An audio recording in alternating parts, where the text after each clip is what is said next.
Bienvenue à tous. Alors, vous le savez, Libreville a accueilli durant 2 jours une grande rencontre. C'était la 57e conférence annuelle en rapport avec le réseau de l'habitat et la francophonie.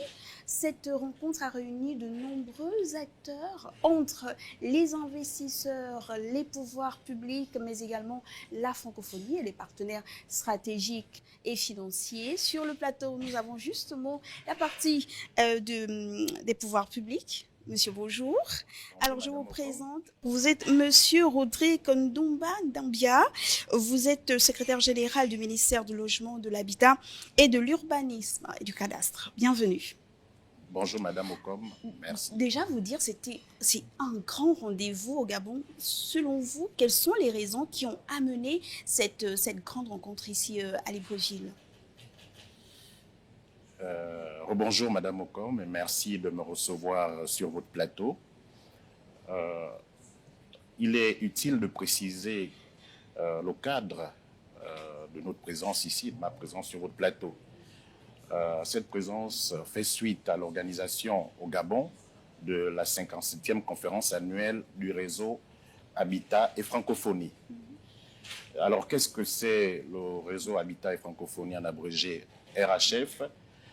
Ce réseau est une association internationale regroupant les pays de l'espace francophone,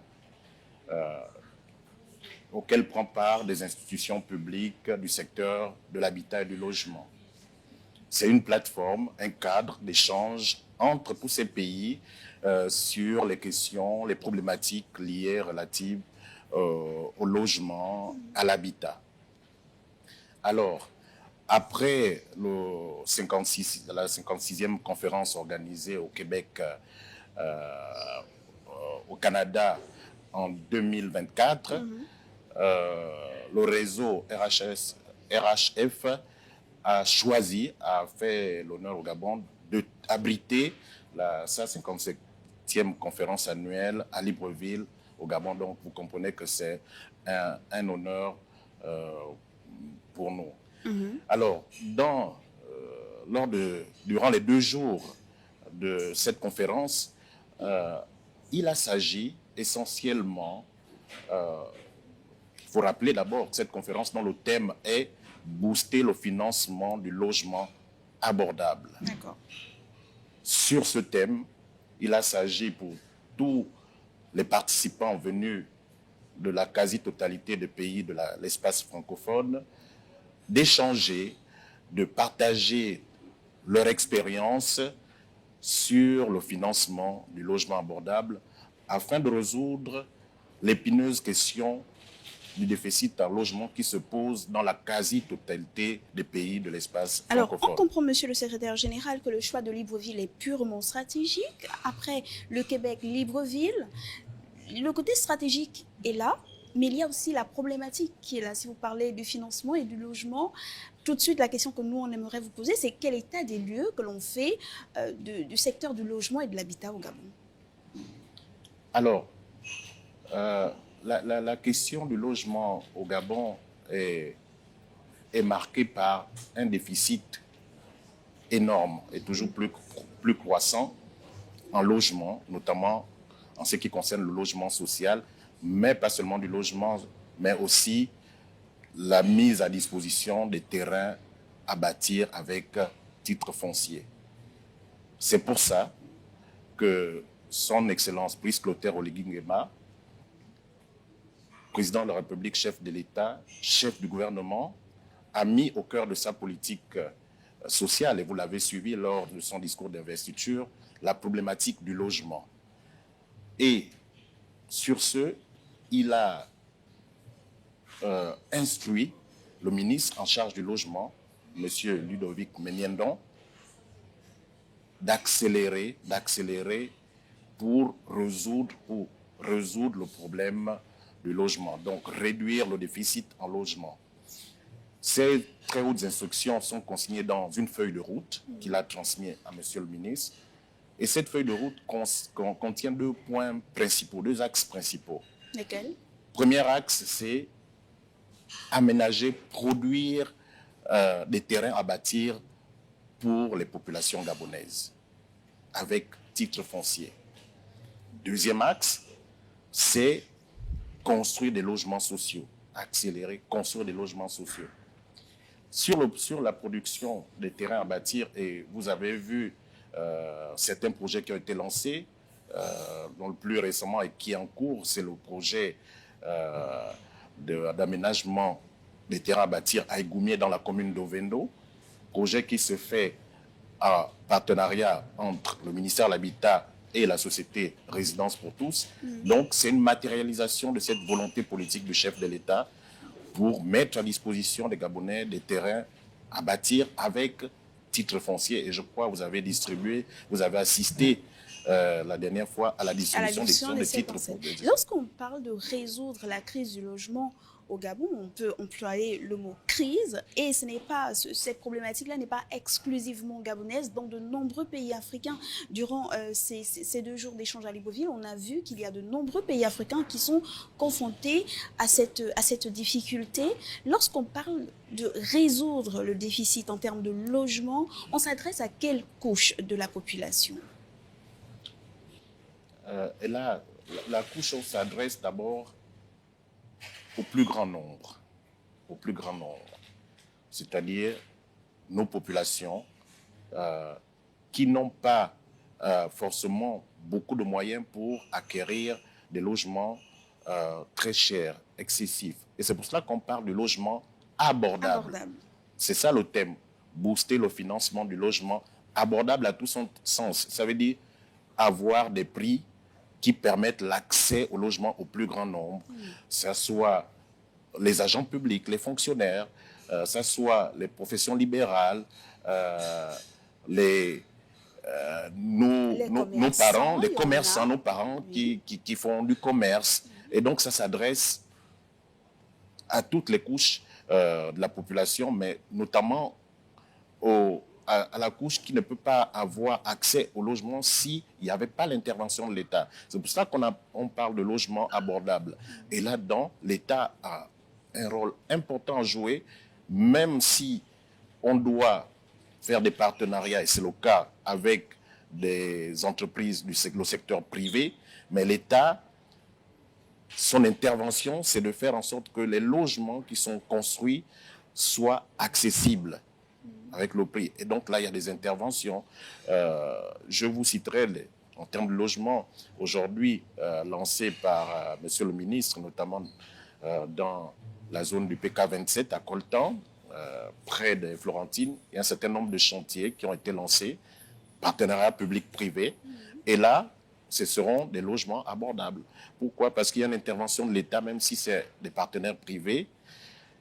L'État met à disposition le foncier, ça veut dire que parce que la terre appartient à l'État. Ça veut dire que le promoteur n'achète pas le foncier, ce qui pourrait augmenter le coût final. Et l'État aussi permet un certain nombre d'exonérations pour les entrants qui reviennent de l'extérieur. Vous avez rappelé Et ce n'est pas le seul projet, il y a aussi des logements, un programme construction de logements qui a été lancé dans la commune d'Akanda en partenariat avec une société marocaine appelée Adoa. Là, c'est le même principe aussi, c'est avec la volonté politique du chef de l'État. Donc, on a Akanda, PK27, Igoumié.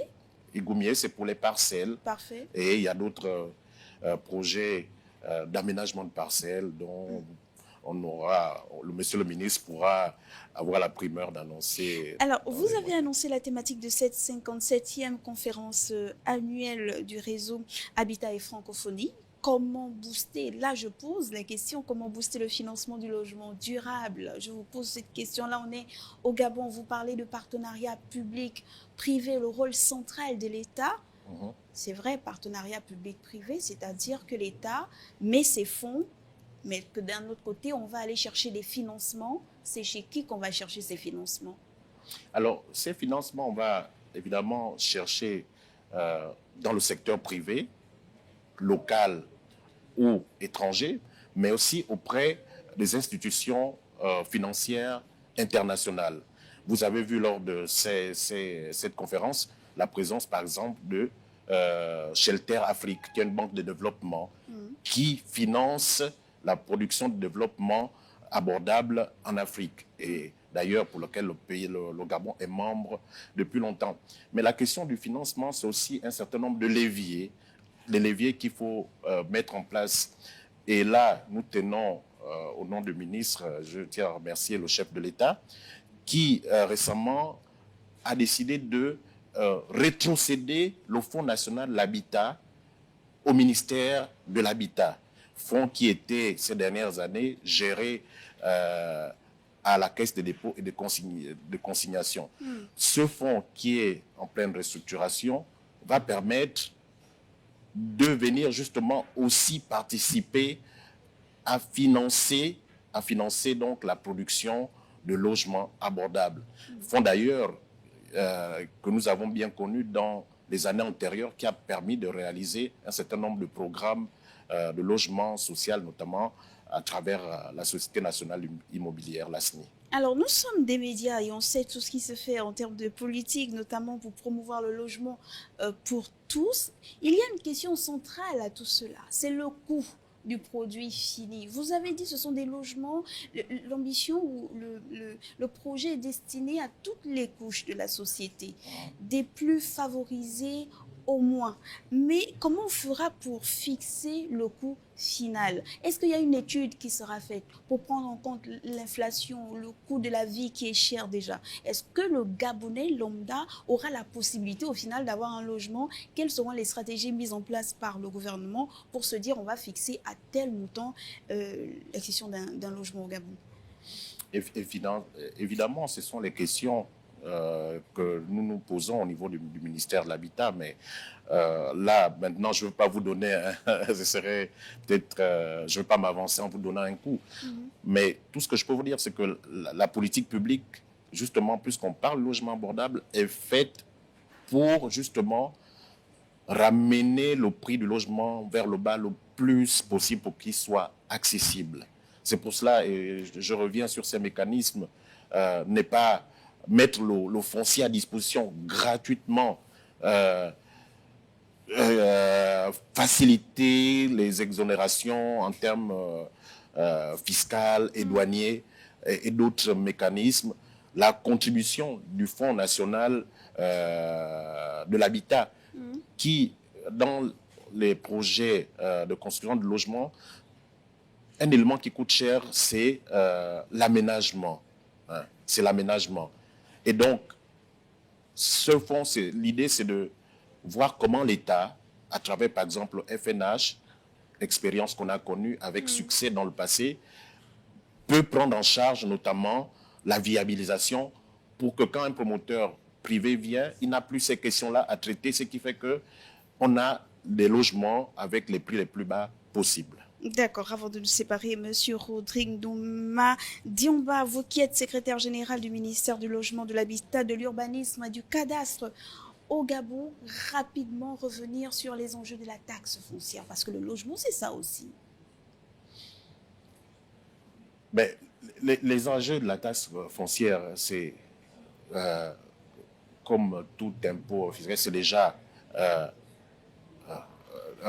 assurer des ressources pour l'État qui permettent de financer ses charges régaliennes. Mais nous pensons aussi, nous fondons beaucoup d'espoir sur ces taxes qui permettraient en elles-mêmes pour venir aussi réinjecter des financements dans les programmes de construction de logements. Et donc, à l'image de tous les pays, c'est une ressource qui pourrait nous être profitable pour financer le logement et peut-être d'autres dépenses de l'État aussi. Merci beaucoup, Monsieur Rodrigue Ndouma Diomba. Vous êtes secrétaire général du ministère du Logement, de l'Habitat, de l'Urbanisme et du Cadastre au Gabon. Merci d'avoir répondu à l'appel de Gabon 24. On rappelle que cet entretien était dans le cadre de la tenue à Libreville de la 57e conférence annuelle du réseau Habitat et Francophonie. Merci de nous avoir suivis. Restez sur Gabon 24. Je vous dis modestement au revoir.